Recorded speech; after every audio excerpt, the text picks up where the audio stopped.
In this video, we're going to look at YouTube SEO. And the first thing we want to do is brainstorm some potential ideas in our niche that we could create a video about and potentially rank. So there's a few things bundled up in that. And the first thing we want to do is we need to brainstorm. So one of my websites is about retro computers, about old computers from the 1970s, 80s, and 1990s. And the most popular computer of all time is the Commodore 64. So if I put in Commodore 64 and do get keyword suggestions, let's see what we get back. And a lot of it is pretty much what you would expect. ASMR are those videos where people crinkle paper or the whisper and it gives people a tingly feeling. I didn't expect a nerd term like Commodore 64 to have ASMR, but that's a potential idea. Maybe. But the rest of it, I'm not surprised at all to see. Things like repair, restoration, they're all computers, they do need fixing. The Commodore 64 Mini is a recreation, a recent one from the last few years where people can emulate the original machine. So you can see there's a lot of suggestions there.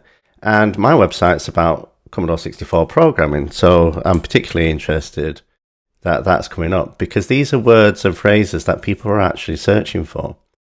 Ghostbusters is a very popular game. There's been the new Ghostbusters movie. That's not a surprise either. I don't know what AVGN is, so let's have a look and see what that means. So there's 112,000 results. Oh, it's Angry Video Game Nerd. So he's a really popular YouTuber who talks about old computers. So that makes sense as well. We don't have to stay there. We can have a look at Commodore 64 programming and see what suggestions come up for that. And that is refining our search because the longer the search phrase, the fewer competitors there's going to be, the more specific the search is going to be. And that's called long tail. That means we've got a good chance of ranking for those. And I do talk about game programming. I talk about C programming. I do have Commodore 64 programming tutorial and I have videos about Commodore 64 Basic. That's great.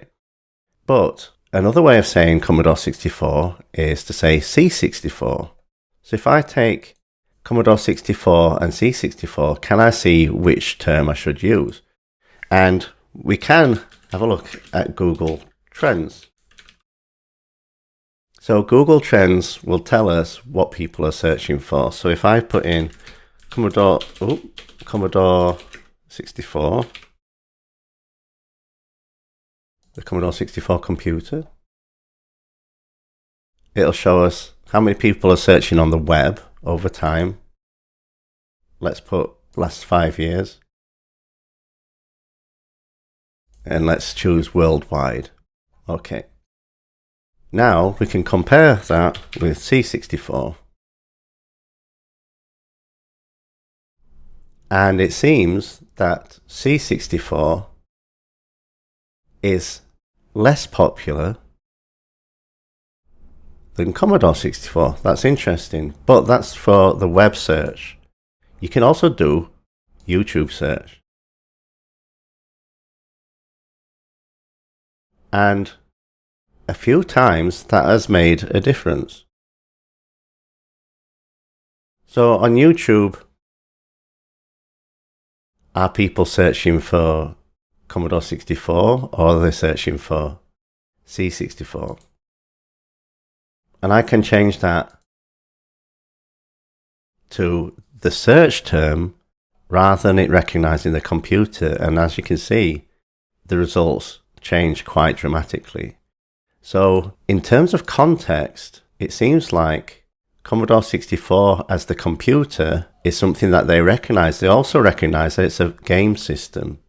So as a topic, it's flat.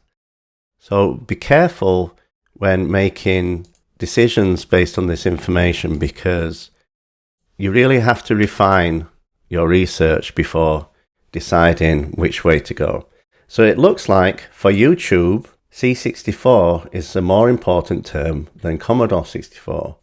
So if I go back to Google and do 64 basic programming, I'm coming up first, but I've actually optimized for Commodore 64, not C64. I do have C64 there, but less prominently. It's not in the title. Perhaps I should change that. And my video result is the #1 video result. But again, I've optimized for Commodore 64 and not C64. I've got C64, thankfully, in my timestamps. So let's click through and have a look. Again, I've got Commodore 64 in the title, not C64. I've got Commodore 64 again there as the first line of the description. I may have actually overstuffed that phrase. And I don't really say C64 until we get down to here. So in terms of optimizing this, perhaps I need to have C64 in the title as well as Commodore 64, or maybe select one or the other. I've got a link back to my written article, and I've got a link to the part 2, which again is Commodore. It says Commodore Basic, not even Commodore 64 Basic. And the featured playlist isn't my basic programming playlist, is Retro Computer Console Vlog playlist. So in terms of optimization, there's quite a few things I need to do. And as you can see, I do have closed captions. So you can see in the captions it says Commodore 64 Basic, which I believe is helping me get up the rankings. If we go to my analytics, YouTube search is 18% of how visitors find my videos. Browse features and external are actually higher. So browse features is where YouTube will recommend a video based on their past activity. And external is the embeds on my website, social media shares, and so on. Suggested videos is at the end of a video, it'll say, you might be interested in these. The lion's share of my videos over the last 28 days has been this one. So you can see that having a flagship video can have a ripple effect on the rest of your content. This video alone has had 1.3 thousand watch time hours, and it's gained me 439 subscribers. If I could increase the percentage views, everything would get better. So editing your video so that it has high watch rate is really important. You can see a lot of people fall off in the intro. Could I make the intro better? And for some reason, a lot of people skip to this part. And that's a list of commands. So they're actually looking at the reference. They might have been even looking for certain commands and see what they're about. So it's not just about optimizing for search. Once you've actually got the search result and you're starting to show in search, it's getting people to click through and then watch all the way through. So what is it about my intro that people don't like? Commodore 64 base. How to get started and why you said this is retro game.